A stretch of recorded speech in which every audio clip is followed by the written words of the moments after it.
Who would I put on? Oh my God.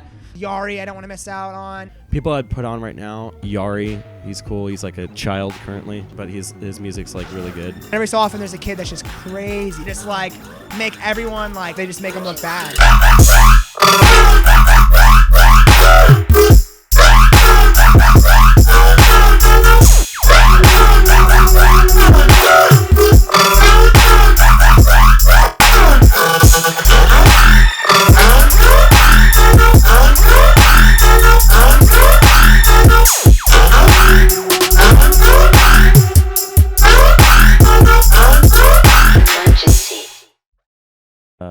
This is Riley Way and Yari Dubz locked in to the Yari Dubz interview with my boy PassThaSticks with the Stummy Hurt t-shirt. You know what I'm saying?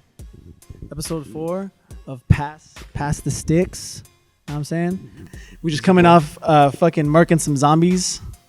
in VR. Dude, yeah. High definition gameplay. We're hitting that VR experience. Shit was insane. Like, I felt like it was real life, bro. Like, so all the other VR games I've played, they've been like trash, like the ones where you sit down and it's like ride on a ride and shit. So shooting zombies in VR was like life changing. Yeah, that shit was hella sick. Like, I downplayed like VR from like just like seeing people get like, you know, and like they do the VR shit and it's like on like a cliff and people are like literally shaking.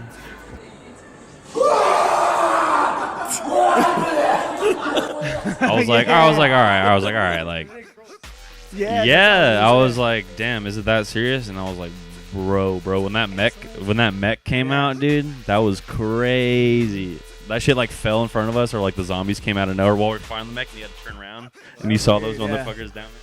We were all like crazy. back to back. They have the mech, and I like turned around too, and there's zombies like all Yeah, at my that's ass, what I was dude. saying, I'm like, yeah. come on. Well, like we were back. Well, that's the thing that kind of sucks. Like it was a fun game, but they need to have it so like we can hear each other. We need to like hear each other, to, you know, give each other commands. You know, we had to like kind of yell to be like, "Yo, I'm down," whatever.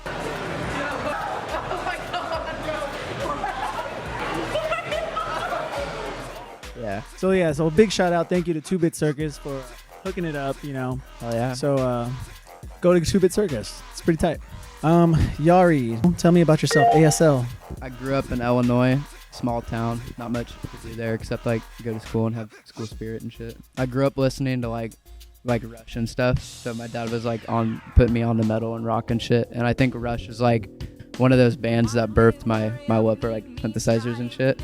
And when I got into middle school, I started like discovering UKF and like Circus and all this shit and becoming like a huge fan of the electronic music. I was like 9. I was like, hey mom, you wanna get me Ableton intro? I want to be Skrillex. So I got it for Christmas, and I've just been like doing my thing ever since. Shout out, mom. Dude. 16 now, so 8 years been producing. Nice. At first I thought you said I got into like Russian stuff. Yeah, I was like, okay. Fucking Russian bot right here, dude. Obviously Skrillex was like what I got into first. Like everyone at school is like, yo, have you heard this like crazy dude with like the weird ass haircut? I'm like, nah, but you should put me on. For real. And then yeah, I just got into SoundCloud when I was like I was posting music like even when I first got my Ableton when I was 9, so like 10 or 11, I was like really getting into the culture and like following the big labels and shit, like Never Say Die, Circus. Yeah. Shouts out NSD Black Label. What about you, Riley? How'd you get into the dubs? And I just very vividly remember playing like Search and Destroy on like Modern Warfare 2. This shit good. And like my homie was literally just playing like Scary Monsters Night Sprite. It's like the most corniest story ever. Through his mic, through his like shitty Xbox 360 okay, mic. So you're just hearing it in the And I was background? like, yo, what is this, fam? Like, I was like, this is so sick. I did. I like learning all the how people kind of fall into the scene, and then especially if they kind of like make something out of it. You know what I mean? Like especially like producers who kind of just like go all in. And like you've getting huge shout outs from, you know, both fucking Svdden Death and Ulasile. The boys, most supportive Yeah. people ever. Like it's just when you can tell when someone really does support you is when they really try and push you out there. And Danny and Cooper, I can give them a lot of thanks for like being in the position that I am today. Is from them constantly just like talking about me, like shouting me out on Twitter and shit, reposting my stuff on SoundCloud. So people reach out to me, especially since I started the show, and I'm like, you know, trying to like send it to people to build an audience and stuff like that. I've gotten constantly is like, hey, like how do I start like producing music, right? Like they want to know, like they kind of needed like a guidance. I think it helps out for them to know how certain producers started. So like you got Ableton and then you just started fucking with it. Yeah, I didn't really even watch tutorials at first. Like there was just a lot of like tinkering and then getting tips from people that I met through music, and like I was never one to go on YouTube and then look up how to make like the Skrillex growl and shit. Oh yeah, like the serum. Yeah. I just learned that. It's just if you want it like bad enough, you will go and get it. Like Yeah, the you law of figure out. attraction. It's like if you have your mindset to something and you go and work towards it, it's gonna happen. If you keep going. So that's what I believed in. Just kept doing it. Like every day, I'd come home from school and just like work on whatever I had done. Yeah. So give us some of your plugs. So what are you working on? What have you created? Right, like top tracks. Working with a lot of new record labels. I don't know if I'm like allowed to talk about it yet. for Talking it. to Savage Society, gonna be putting some tracks out there soon.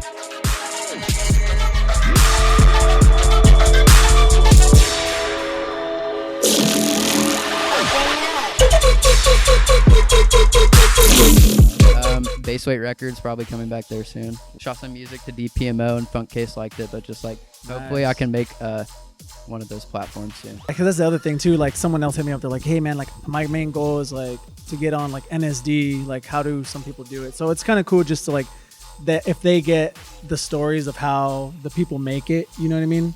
It kind of like sets the path for them. And like, oh cool, that's what he did. That's what I'm gonna do. You know what I mean? Yeah, eventually, like when you're first starting off, like record labels are almost like required to get a firm like fan base for yourself. Yeah. But like once you have the opportunity to do it, like look at like Maruda, Mastodon, who've gone completely independent. Right. Ula Seal, completely independent, and like they're making a living off it and like supporting themselves, and that's like eventually the position I want to be in, because it's like when you're working with dubstep record labels and putting EPs out with them, not only are you like not getting paid the amount of money like you really made, like because they're taking a big cut, but you also don't have a lot of like flexibility to do like other genres, because like eventually I want to like put out like drum and bass or something wacky, like just do whatever the hell I want. But like if I'm working with dubstep record labels all the time, I can't do that.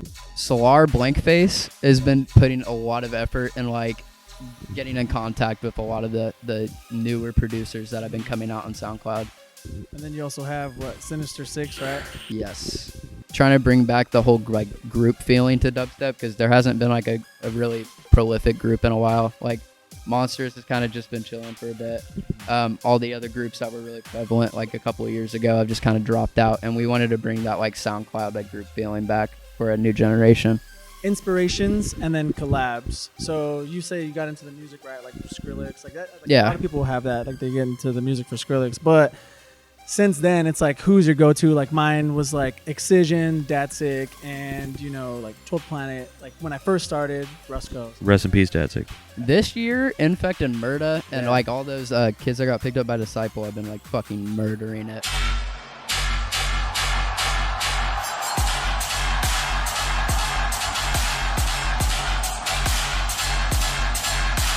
For like this new wave of rhythm, Ominous, obviously this is his year as well.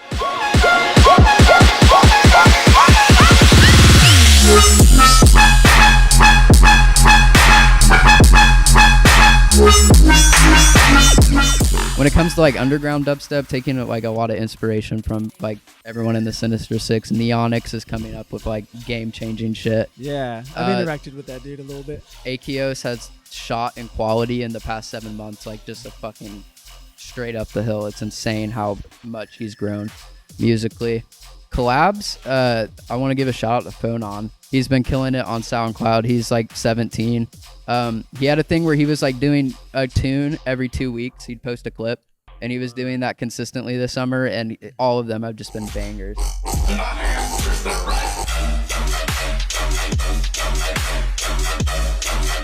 Yeah, he's super talented. Been talking to that kid a lot. The people who played the show last night, right? Yeah, So shouts out to Gary and Hostile Bass Music.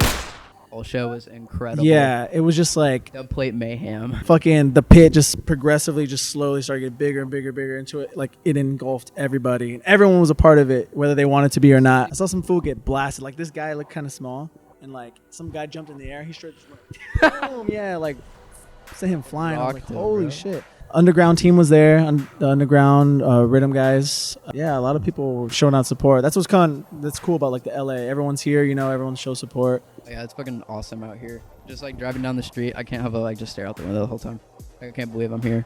Oh yeah, I didn't ask. You're from Illinois, right? But you're based out of Florida. Florida. Okay. Yeah, just moved People out like there that. this summer, out to Fort Myers. So it's a lot better of an environment. Like I've just been a lot more inspired to get like music full on headset to like do everything right. Instead of just like going out all the time and like focusing on school. Like I realize this is like probably my future now. Fuck yeah, man. It's good to hear. What do you think about the future, or the next step or the next scene for dubstep? Because like you said, you're talking to a lot of the younger guys. Like a lot of these people aren't even like, you know, in their 20s yet. There's gonna be a shift. Like I know like rhythm's popular right now, but it's always just gonna keep progressing. But I have a feeling like probably in the next few years, there's been a lot of the same record labels like holding the same amount of power. Like, and no other record labels have really just been getting as big of a momentum as like Never Say Die or Disciple. But I have a feeling a new label is just gonna come out and immediately take the throne there, and that's gonna push a new sound forward. I listen to like out of everything. Like if I'm not listening to dubstep, I'm probably listening to like metal or rap. Okay. Oh, yeah. It takes a lot of influence in my sound for sure. I try and make just like dark ass music, so darker than what everyone else is doing. Try and make like shit that scares the crowd. Murder music. Make them cry. That one's cool. And then also Speak of the Devil. Speak of the Devil was like the track that I was just like, holy shit. Yeah, a lot of what I have out right now is like tear out inspired shit, but like I have like 20 tracks finished that are just rhythm. That's what you can expect for 2020. Yari Rhythm 2020. Guess what, bitch? You go to an art school, right? Because that's the thing I asked you earlier. So what is it like? Because you're playing shows, right? Do you play shows back home too? A little bit. Yeah. Like I haven't like gotten like obviously after the show I'm probably gonna get more bookings, but like most of the time I just like I do get hit up to play shows back home, but I can only take like select few because the school's like super up the ass about your attendance, and I have to like send my contracts in anytime I can go and do something. But the environment is incredible there. Like it's just like it's not really like, you know, up like full budget like art school, but all of the money that they get, they pour it into the creative shit instead of like sports and stuff. So they have like creative writing classes, cinematography classes, all this shit. Cool. Super good environment. Do people know that you make music there? You get books for shows and stuff? I've just been in for like 2 weeks. Like my friends that I'm like, I'm kind of just like the new kid still. Yeah. Okay, I was wondering how it would be, right? Like, because you're over here playing shows, you get flown out to LA and shit, and then you're just in school, you know, you're just like, yeah. So I just don't. I don't really like go around and be like, hey, I'm going. Well, yeah, of course. But I just wanted to know if people knew, and also if they found out like how that was like still attending high school. You know what I mean? We'll have to do the follow up. Yeah, I'll let you know. Fucking bitches on your jock and stuff like that. Any plugs or shout outs before we close out? Shout out everyone that played Hostile last night. Jub fucking murdered it with Akios. He was there. He was there when no one was there. So I mean, but I was there for the set.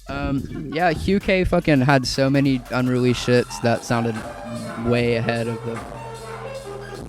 He leveled up. That was my first time seeing him. Jub set was full of like shit I'd never heard before. That was incredible. Ominous killed it.